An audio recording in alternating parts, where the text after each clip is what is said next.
In this video, let us learn how to build Java Spring Boot RESTful API for department project using DTO, Data Transfer Object.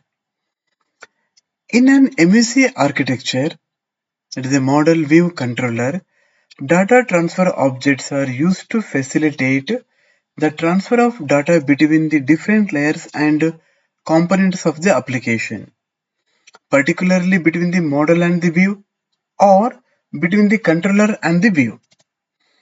So we will explore a typical MVC structure. There is a client.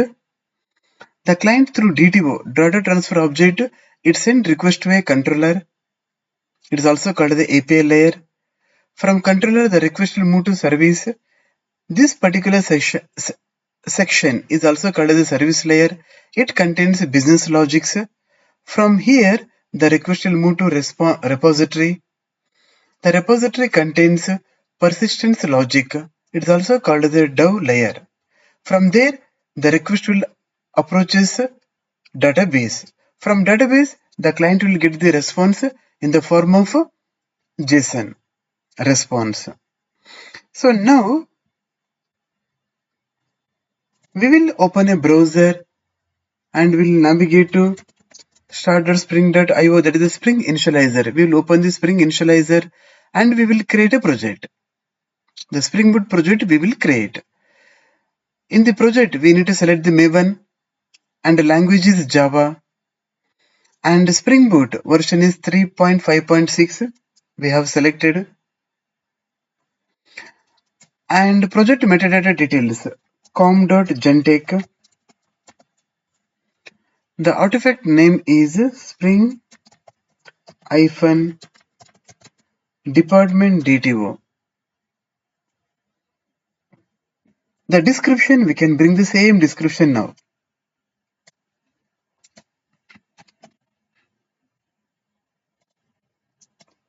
This is the same description. And the package name we can change it as a DEPT. Next, we need to select packaging as a var. That is a var file only we need to generate.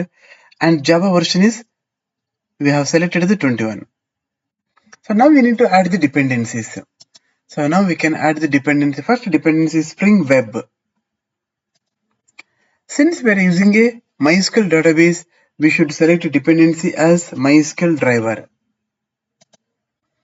The next we need to select Spring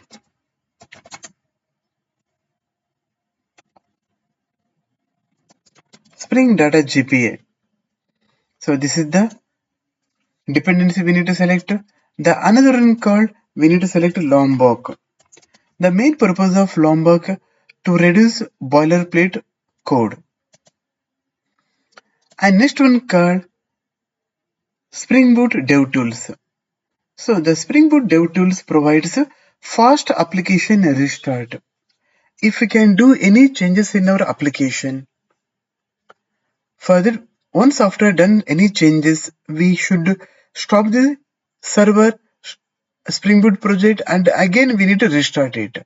So by using this particular dependency, we can restart this particular application. As and when the changes will be taking place in our Spring Boot project, it will restart automatically. So this is the dependency we have selected. After selecting these many dependencies, we'll try to explore our project. The project contains, so this is the structure of our project, and the dependency it contains, the first one called Spring Boot starter data GPA. The second one Spring Boot starter web, and third one Spring Boot DevTools, and fourth one MySQL connector J, and Lombok. So these are the dependencies, and Tomcat is available. So these are the dependencies are available by default. So now we can download our project. The file has downloaded in the form of zip file. We can open the downloads, copy this particular zip file, and we can go to our project, our Spring Boot workspace. So here copy paste our zip file and extract, right click and extract. To avoid the nested folder, we need to remove this particular name. So now click on extract. Yes, the project has extracted successfully. So once after extract has completed, we delete this zip file and open our IntelliJ and import the newly created Spring Boot project.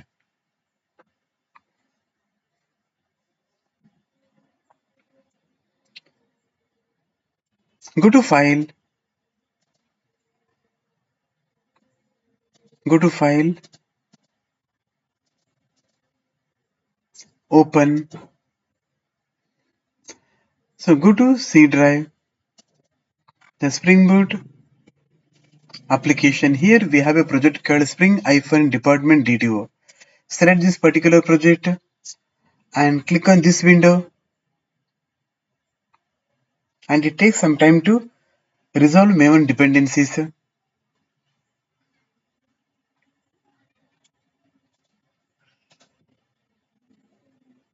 So once after loading the project, the first step, we have selected the dependency Lombok. The Lombok plugin is available in our IntelliJ, so in the plugin section. So we need to install that particular plugin now. So go to File, Settings. So here there is an option called Plugins. So we need to search a plugin called Lombok. So this is the Lombok plugin is available. So it takes some time to load this particular Lombok project, Lombok plugin, and click on install.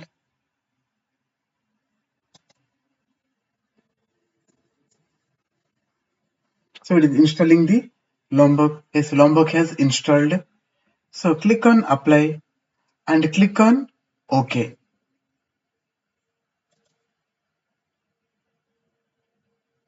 Yes, it has installed our Lombok plugin.